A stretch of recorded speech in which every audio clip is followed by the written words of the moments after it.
Hello.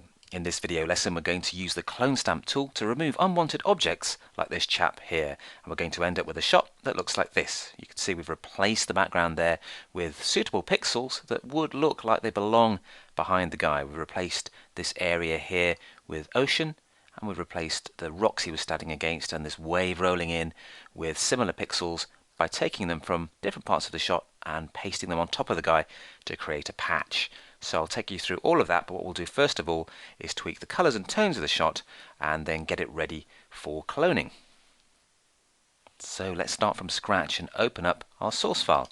If you go to File, Open, you can browse to the disk and find the file called Cloning Before, and this is a Nikon file, an NEF file, which means it's a camera raw file, and when we click on Open, it will open up into the Camera Raw editor, and here we can do some tweaking of the colors and the tones just to try and process the image and get it ready for cloning.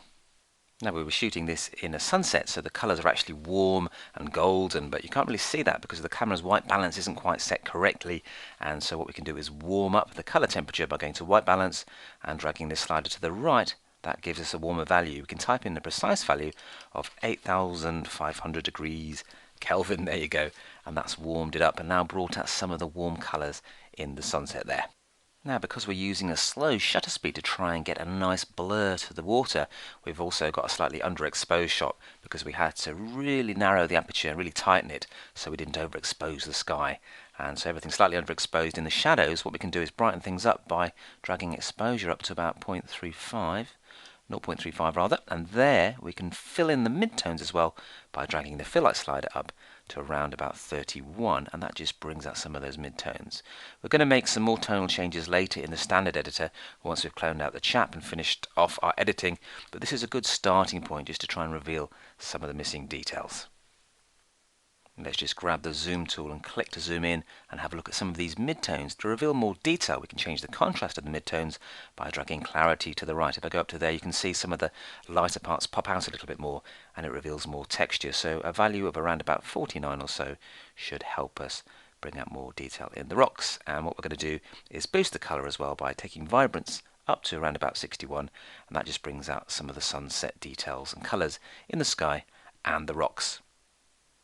Now, in the Camera Raw editor in Photoshop Elements, there's no healing brush tool or clone stamp tool equivalent, so what we need to do to remove this chap is to open up the photo in the standard Photoshop Elements interface, and we can do that by clicking Open Image, and that takes the shot into the standard editor, and then we can access the clone stamp tool, especially when we go to Window and turn on the tools.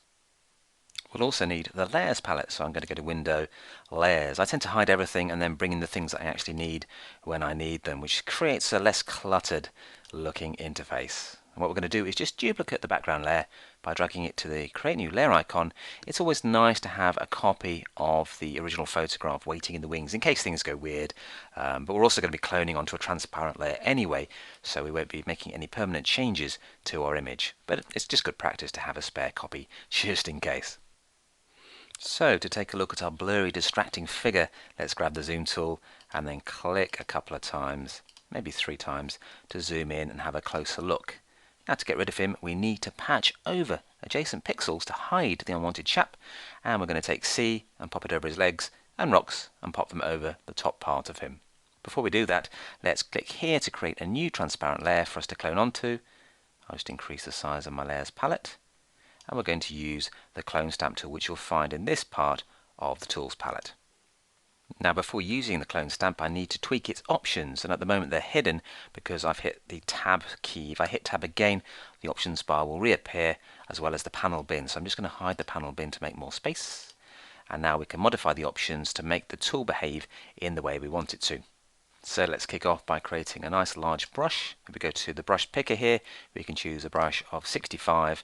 That gives us a larger brush tip to clone with.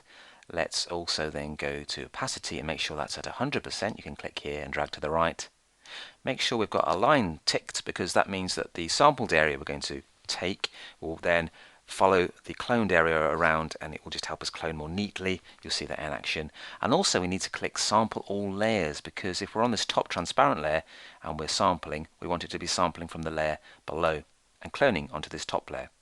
The reason we're cloning onto the top layer is because it's then easier to fix mistakes using the eraser, and we can fine-tune things without them being permanently attached to the main photo. By pressing Ctrl+, you can zoom in without changing the clone stamp back to the zoom tool and then back to the clone stamp again. So it's just a quick keyboard shortcut. The next thing to do is to alt-click to sample a bit of ocean just to the left of the guy. And as we move over here, you can see a little preview of what we're going to actually spray when we start clicking. And that helps us position the sea more effectively over the unwanted guy and also over his reflection. Don't go too far to the right, otherwise you might add the guy to the sample pixels and then you'll relocate him to the right. But we don't actually want to clone the chap, just the sea, and basically spray it over the unwanted reflection and the lower part of his torso. So you can probably go up to around about here. Try not to overlap the rocks that we've got, especially this one here. We can repair this rock at the top here because it's a little bit closer to the guy. So there is the ocean removed now with a very quick clone. We can tidy up this because it's not perfect, but let me just turn off the two bottom layers and you can see we've now got a patch on the top layer which is hiding the unwanted guy. Let's turn on the background layer again. There's the patch. We've got rid of it for the moment. Turn it on again. You can see basically that's the principle of cloning. We're taking pixels from here and placing them over the unwanted areas. Now for the more challenging bit, what we're going to do is extend the rocks over the guy. And let's choose a simple but similar looking rock to the one just behind his arm there. If I go to here and alt-click to sample the bottom left of this rock, there's a partially submerged rock just there. I can use the preview overlay to position the cursor perfectly and then start to spray, and that kind of fits quite nicely as we extend the guy over to the right here with a bit of rock sample. I'm not going to go over this rock just to the right there. I'm going to just spray around it, and because we're using a soft edge tip, we can get a fairly gentle blend like so. I'm going to include this rock here as well. It's a bit similar to the one we've cloned. You can see they look identical, so we'll have to fine tune that a little bit, but that is a nice way just to try and tidy things up a wee bit. So something like that is a good starting point. I'm going to let go of the cursor now, and that is our next operation. Let me just hide this patch here, reveal it again, and you can see we've extended some of these rocks over the guy.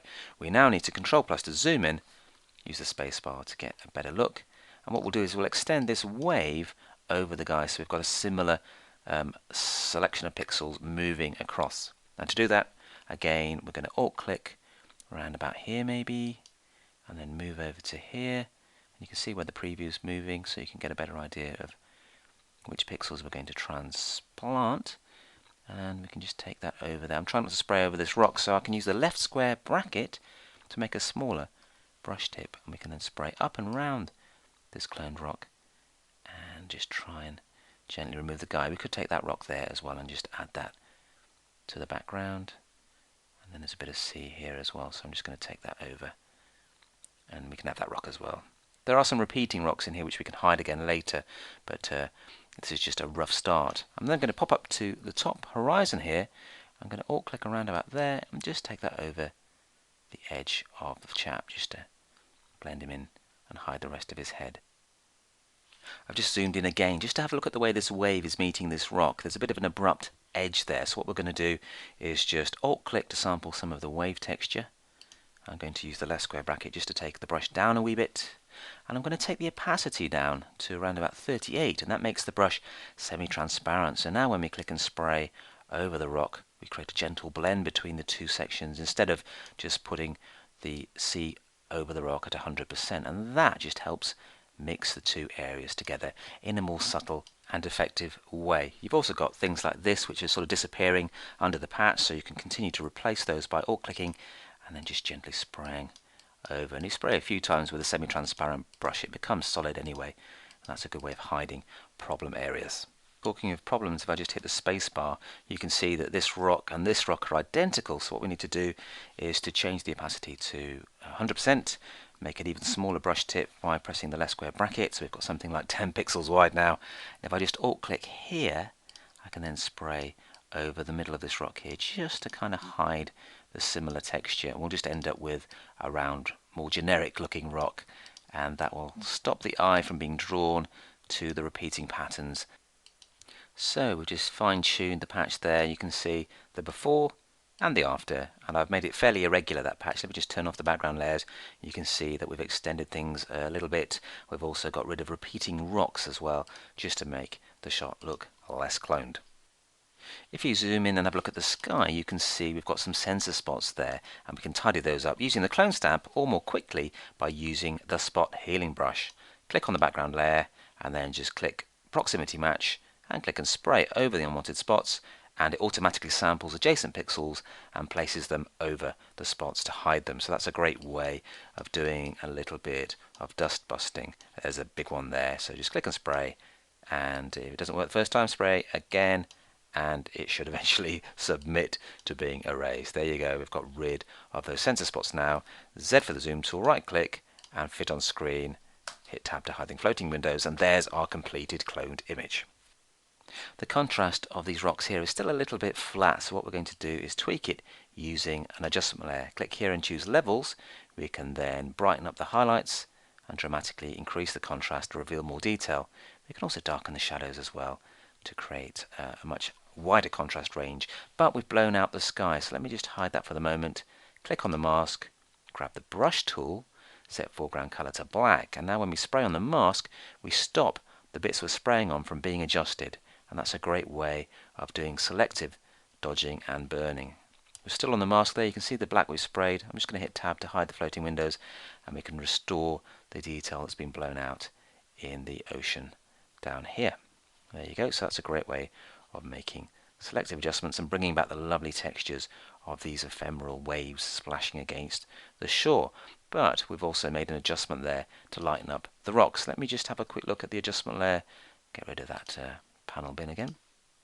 So there's the before, there's the after, so we're just brightening up this area here. If this is too bright just around here, what we can do is reduce the opacity to around about 50% or so, and that gives us a grey brush, so we can then just slightly darken these pixels, but there's still an adjustment being made. There's the before, there's the after, and there's our finished cloned and adjusted image.